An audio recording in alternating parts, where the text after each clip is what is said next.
Lo que está sucediendo en Ucrania es horrible. Al margen de si todo lo que nos cuentan es verdad o no es verdad, lo que sí que es cierto es que hay miles de muertos, no sabemos todavía a estas alturas cuántos, y que hay 5 millones de personas que han tenido que huir de su país y buscar refugio en los países vecinos. La humanidad asiste asustada a esta tragedia que ingenuamente pensábamos que ya no podía suceder en el siglo XXI porque eran cosas del pasado. Sin embargo, estamos viendo cómo esas catástrofes se repiten e incluso peores aún que las anteriores. Pero, ¿qué diríamos si en vez de estos miles de muertos aún sin cuantificar y de esos 5 millones de refugiados, supiéramos que los muertos son 70 millones? Sería aún más impactante. Nos asustaríamos todavía más. Pues esa es la cifra, 70 millones, los que mueren cada año a causa del aborto. 70 millones al año. Es terrible. ¿Y qué diríamos si los cadáveres de los que han muerto por las bombas o por los gases o por lo que sea en Ucrania fueran utilizados para sacarles, si hubiera posibilidad, órganos aún válidos para trasplantes y entraran en la cadena de comercio de esos órganos que sirven para que los ricos, los que pueden pagar, mejoren su calidad de vida o añadan algunos años a su vida? ¿Qué diríamos si esos cadáveres fueran despojados de una córnea, de un riñón, porque acaban de fallecer y hubiera equipos merodeando sobre donde han caído las bombas?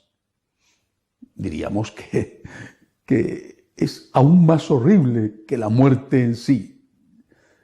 Bueno, pues eso es lo que pasa con los 70 millones de víctimas del aborto. No digo que pase con todos, pero sí con muchos.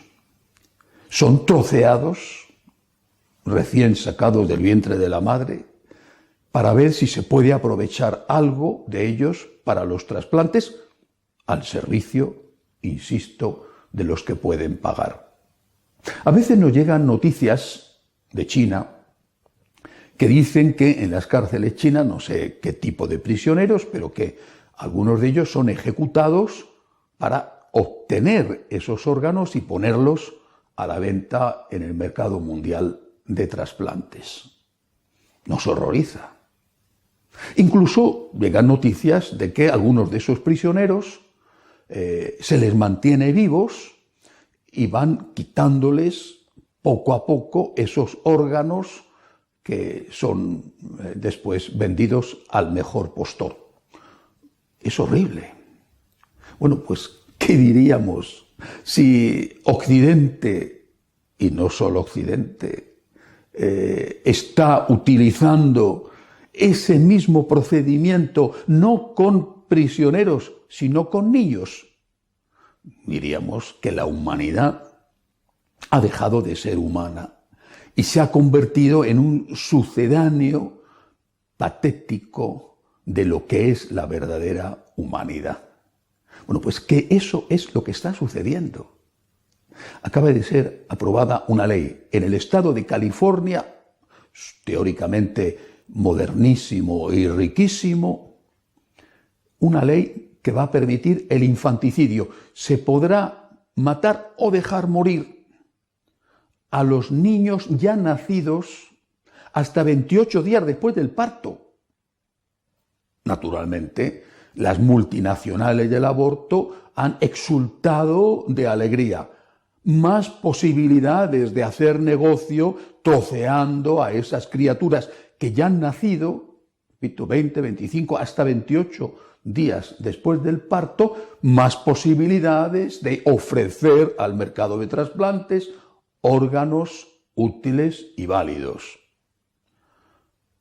Podemos llegar al punto, y no creo que tarde, en que lo mismo que hay un mercado de vientres de alquiler, se acaba de suspender en último momento una feria de vientres de alquiler en la ciudad de Milán, en Italia, donde se ofrecían catálogos de posibles mujeres con todo tipo de ofertas. ¿Quiere usted el esperma? ¿Quiere usted el óvulo? ¿De rubio, ojos azules, moreno? ¿O quiere usted las dos cosas?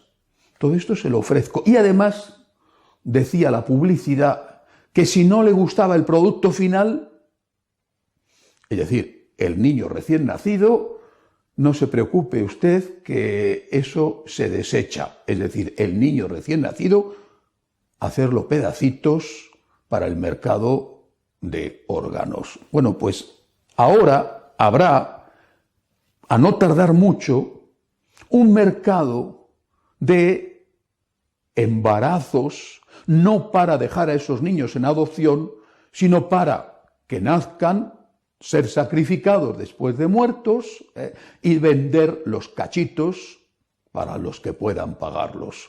No vamos a tardar mucho en tener una granja de mujeres que quedan embarazadas no para dejar sus niños en adopción, sino para ser sacrificados y venderlos en pedacitos. Está legalizado en California el infanticidio. No tardarán mucho otros estados de Estados Unidos, no todos, pero sí otros, en seguir este camino. Es espantoso. Esta humanidad ha dejado de ser humana. Esto es lo peor que le puede ocurrir al ser humano. Nuestra labor como Iglesia es, en primer lugar, evangelizar, anunciar que Dios existe, que Dios es amor, anunciar también que hay vida eterna y que a esa vida eterna con Dios vamos a llegar previa a la conversión, con el arrepentimiento y el perdón de los pecados. Todo esto unido de forma indisoluble a la celebración de los sacramentos. Esta es nuestra primera misión. Nuestra primera misión no es la defensa de la vida del no nacido o la lucha contra la eutanasia o la defensa de los derechos sociales, de salario digno o de defensa de los refugiados. Nuestra primera misión es evangelizar. Pero ¿cómo vamos a evangelizar si no nacen niños? ¿A quién vamos a evangelizar?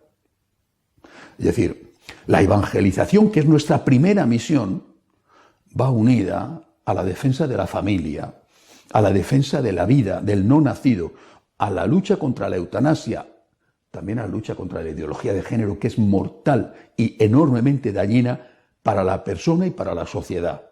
Y también, naturalmente, claro que sí, a la defensa de los derechos de los que ya viven, porque entre el nacimiento y la muerte con dignidad hay una larga etapa, más o menos larga, en que esas personas tienen que tener un salario digno que les permita mantener a su familia, tienen que poder vivir en paz y con libertad en su propio país. Pero para poder cobrar un día un salario justo, primero has tenido que nacer.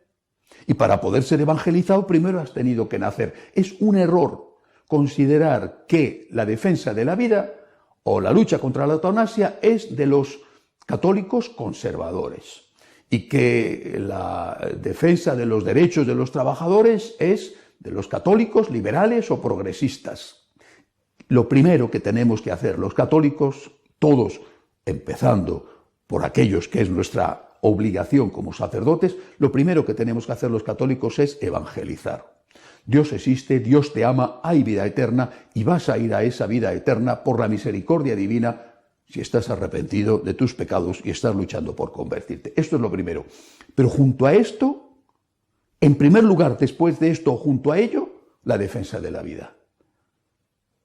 Es que hay 70 millones de niños inocentes sacrificados cada año. Es que el grito silencioso de esos niños llega todos los días a Dios y taladra los oídos de Dios. El grito de mi pueblo, dijo el Señor, ha llegado a mis oídos cuando le hablaba a Moisés. El grito de mi pueblo ha llegado a mis oídos y hoy el grito de ese pueblo es 70 millones de niños sacrificados cada año y algunos de ellos, o muchos de ellos, troceaditos, hechos pedacitos y vendidos en un negocio inicuo donde los haya, por mucho que se quiera decir que después de eso se podrá sacar un bien que es prolongar o mejorar la vida de alguien. La humanidad está dejando de ser humana. Es la ley del más fuerte. Nuestro deber es anunciar el amor de Dios y denunciar también estos crímenes horribles. Y tenemos 70 millones de razones para hacerlo y una razón por encima de todas. Dios nos está pidiendo que defendamos la vida. Hasta la semana que viene, si Dios quiere.